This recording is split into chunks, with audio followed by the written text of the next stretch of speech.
नमस्कार मित्रांनो, पुणे लोकसत्ता 16 जूनचा पेपर आहे. त्या पेपरमध्ये एक बातमी आलेली आहे 12वीच्या प्रवेशाबाबत. त्याचं टायटल आहे शैक्षणिक वर्ष सुरू होऊनही राज्यात 12वीच्या प्रवेशाचा पेच, नेमकं प्रकरण काय.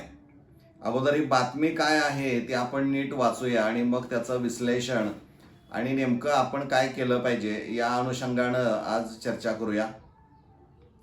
राज्यात 11वी प्रमाणेच 12वीची प्रवेश प्रक्रिया ऑनलाईन पद्धतीने राबविण्याचा निर्णय शिक्षण विभागाने घेतला.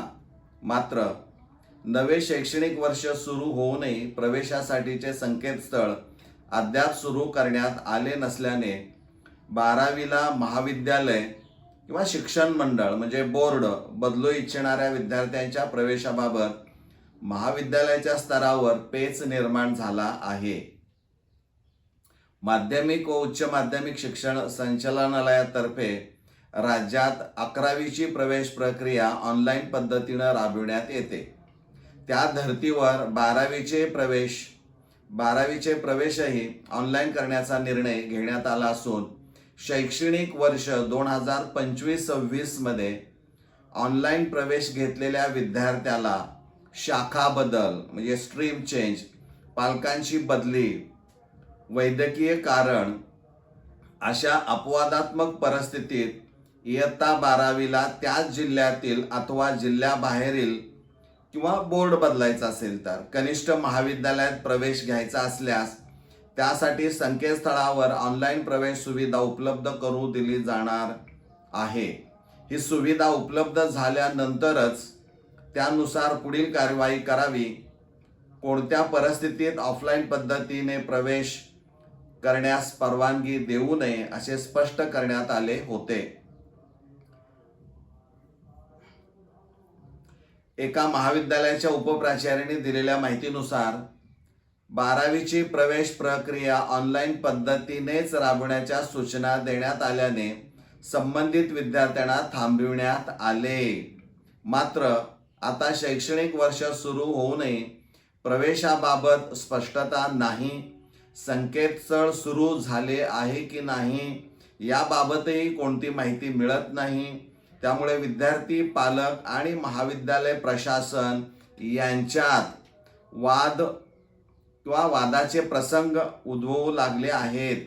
त्यामुळे 12वीच्या प्रवेशाबाबत तातडीने लक्ष घालण्याची गरज आहे. केवळ ऑनलाईन पद्धतीने प्रवेश करण्याच्या अनिवार्यतेचा प्रवेशावर विद्यार्थ्यांच्या शैक्षणिक कामकाजावर परिणाम होत आहे. आता बऱ्यापैकी आपल्याला माहीत आहे की जूनच्या दुसऱ्या आठवड्यामध्ये संकेतस्थळ उपलब्ध करून दिलं जाईल असं जाहीर केलं होतं. त्याचबरोबर 2 अधिकृत फोन नंबर 2 नावासहित दिले होते. ते फोन नंबर तर बंदच आहेत. आज अखेरपर्यंत ते उचलले जात नाही आहेत. आपण सतत ज्यांच्या सहीनं ही 11वी ऑनलाईन प्रवेश प्रक्रिया सुरू होते किंवा वेळापत्रक जाहीर होतं त्यांच्याशी आपण थेट संवाद साधतोय. पण तरी देखील सुरू होणार या पलीकडं दुसरं उत्तर आपल्याला कोणतं मिळत नाही. आणि त्यामुळं शैक्षणिक वर्ष सुरू होऊन देखील 11वीतून 12वीसाठी दुसऱ्या महाविद्यालयामध्ये प्रवेश घेतलेल्या विद्यार्थ्यांचे प्रश्न हे हँगिंग पोझिशनमध्ये आहेत, ते लटकत आहेत. कारण काही विद्यार्थ्यांना कॉलेज बदलायचं आहे, काही जणांना शाखा बदलायची आहे, काही ठिकाणी 11वीतून 12वीला जाताना विषय तिथं नाही आहे. मग अशा वेळी त्या विद्यार्थ्यांनी तिथलेच विषय शिकायचे का हाही प्रश्न आहे.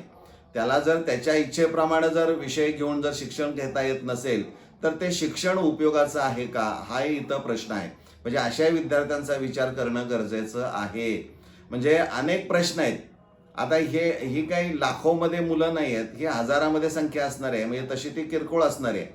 पण तरी देखील यांना लटकवत ठेवल्यामुळं न कळत महाविद्यालय प्रशासन किंवा संबंधित तिथले टीचर्स आणि विद्यार्थी यांच्यामध्ये वादाचे प्रसंग उद्भवताना दिसत आहेत. खरं तर विद्यार्थी असतील, पालक असतील यांनी एक गोष्ट लक्षात घ्यायला पाहिजे की यामध्ये संबंधित शिक्षकाचा अजिबात दोष असायचं कारण नाही. कारण त्यांना ज्या गाईडलाईन दिल्या जात आहेत त्याप्रमाणेच ते एक्झिक्युशन होतं. तुम्ही वाद घालून प्रश्न मिटणार नाहीत. कारण तिथपर्यंत सुरुवातच त्यांच्यापर्यंत कोणती नाही आहे. त्यामुळे त्यांना वाद घालण्यापेक्षा मी मागे बऱ्याच वेळा सांगितलेलं आहे की आपण थेट शिक्षण उपसंचालक कार्यालयामध्ये जा, त्यांना विचारा. माझी खात्री आहे ते सुद्धा तुम्हाला स्पष्ट उत्तर देऊ शकत नाहीत. कारण या सगळ्या टीचरवरचे ते बॉस जर असतील, तेच जर अचूक उत्तर देत नसतील, तर शिक्षकांच्या बरोबर वाद घालून उपयोगाचं काय? बरं, लिव्हिंग सर्टिफिकेट तुम्हाला इश्यू केलं आणि उद्या काही वेगळी सिस्टीम आली तर त्याला जबाबदार कोण असणार आहे? त्यामुळं विद्यार्थी थांबून ठेवलेत याचा अर्थ त्यांना पनिशमेंट आहे अशातला भाग नाही. विद्यार्थ्यांना वाटणं साहजिक आहे, कारण त्यांना ते बदलून दुसऱ्या ठिकाणी जायचं आहे किंवा इव्हन बोर्ड बदलायचा आहे. एका बोर्डातून राज्यामध्येच, परंतु एका बोर्डातून दुसऱ्या बोर्डामध्ये जायचं आहे, असे काही विद्यार्थी असणारे आहेत.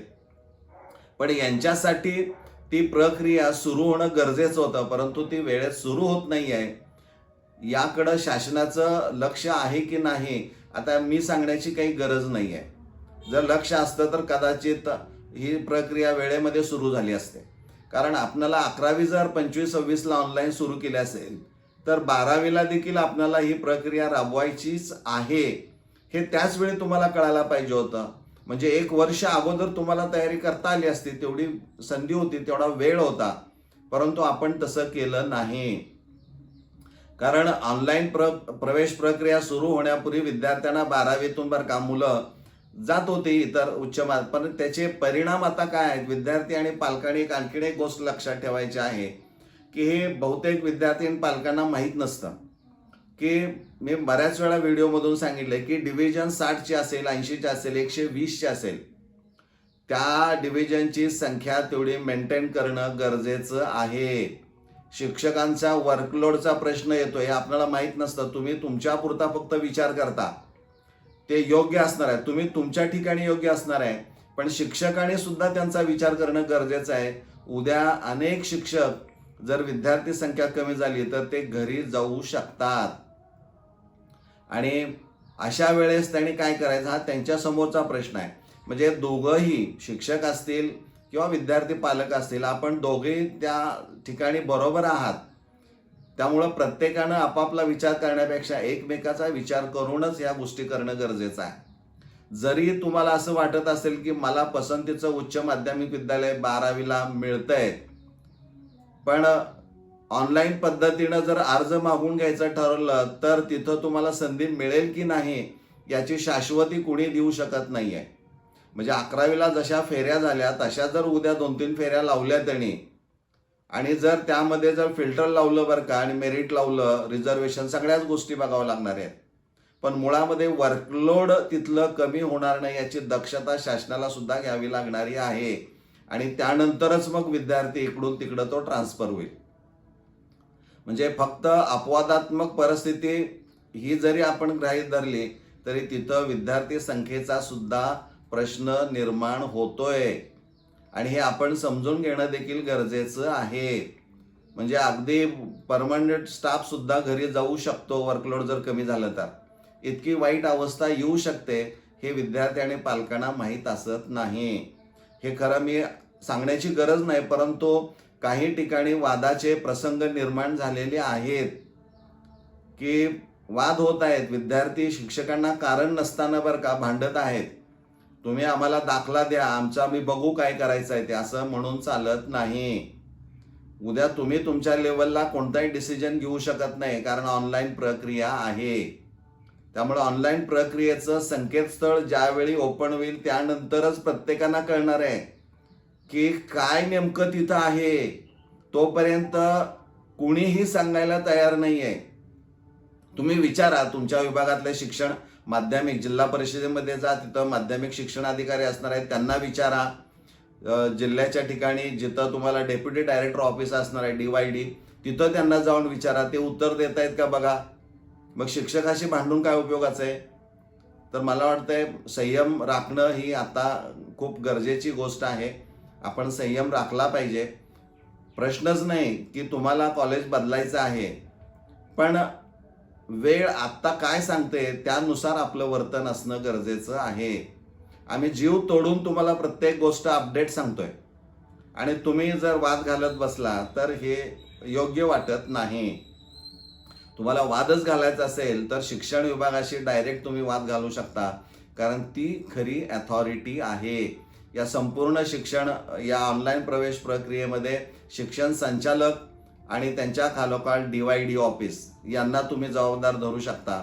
त्यांच्याकडे जाऊन तुम्ही भांडा, बघा ते तुम्हाला कशा पद्धतीची उत्तरं देत आहेत.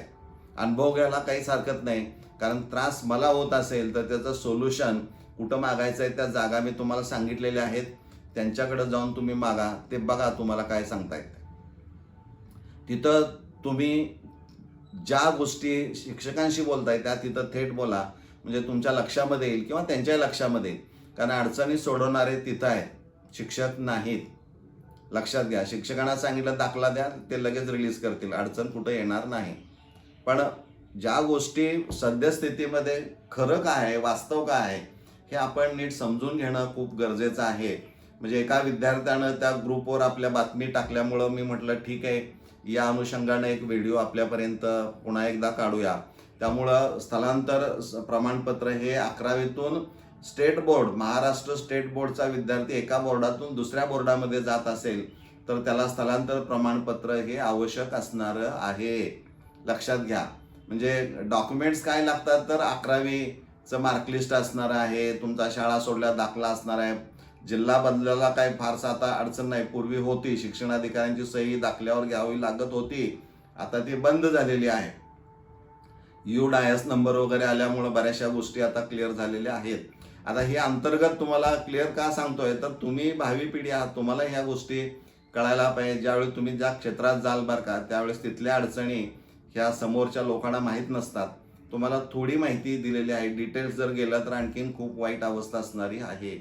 तर मित्रांनो, संयम राखा, वाट पहा ह्या आठवड्यामध्ये. आणि जर आपणाला असं जाणवलं की आठवड्यात ती प्रक्रिया सुरूच झाली नाही तर तुमच्यात खरंच धाडस असेल तर तुम्ही शिक्षण संचालक यांचं कार्यालय पुणे आणि शिक्षण उपसंचालक जे विभाग वाटून दिलेले आहेत, जे एकूण 8 विभाग आहेत पहा, मुंबई आहे, नाशिक आहे, पुणे आहे, कोल्हापूर आहे, छत्रपती संभाजीनगर आहे, अमरावती आहे, लातूर आहे, नागपूर आहे. म्हणजे असे जे काय एकूण 8 विभाग असणारे आहेत तिथं ते लातूर DYD ऑफिस आहे, डेप्युटी डायरेक्टर शिक्षण उपसंचालक, तिथं जाऊन भेटा, बघा तुम्हाला कशी उत्तरं मिळत आहेत. एक प्रयोग म्हणून करायला काही हरकत नाही. खरंच तुम्हाला जर मनापासून वाटत असेल की मला वेळेत प्रवेश पाहिजे तर त्या ठिकाणी जाऊनच तुम्ही मागणी करा, विचारणा करा. तुम्हाला उत्तरं तिथं जी अपेक्षित तुम्हाला आहे ते मिळत आहेत का याची एकदा खात्री करून घ्या. तर मला वाटतंय थोडंसं मी संयम हा सगळ्यात महत्त्वाचा आहे मित्रांनो, आणि तो जर तुमच्याकडून सुटला तर अवघड काम आहे. त्यावर नियंत्रण ठेवण्याची तुमची जी काही हे असणार आहे ते तुम्ही डेव्हलप करणं गरजेचं आहे, आणि ते आपण डेव्हलप करावं असं मला वाटतं. थोडे दिवसच राहिलेले आहेत. अटेंडन्स काय फार हार्ड अँड फास्ट 75% मी मागच्याच व्हिडिओमध्ये सांगितलं की 75% अटेंडन्स आहे. हा जून महिना अख्खा गेला तरी चालू शकतो, फारशी काही अडचण त्याच्यामध्ये येत नाही. पण वाद उद्भवणार नाही अशी परिस्थिती तुमच्याकडून निर्माण होणं अपेक्षित आहे. मला वाटतंय मी या बातमीच्या अनुषंगानं थोड्याशा वेगळ्या भावना व्यक्त केलेल्या आहेत, कारण मला काही गोष्टी कळालेल्या आहेत की वाद सुरू झालेले आहेत, आणि म्हणून हा व्हिडिओ काढलेला आहे. तर आपण एकमेकांना व्यवस्थित समजून घेऊया आणि इथं आपण थांबूया. धन्यवाद.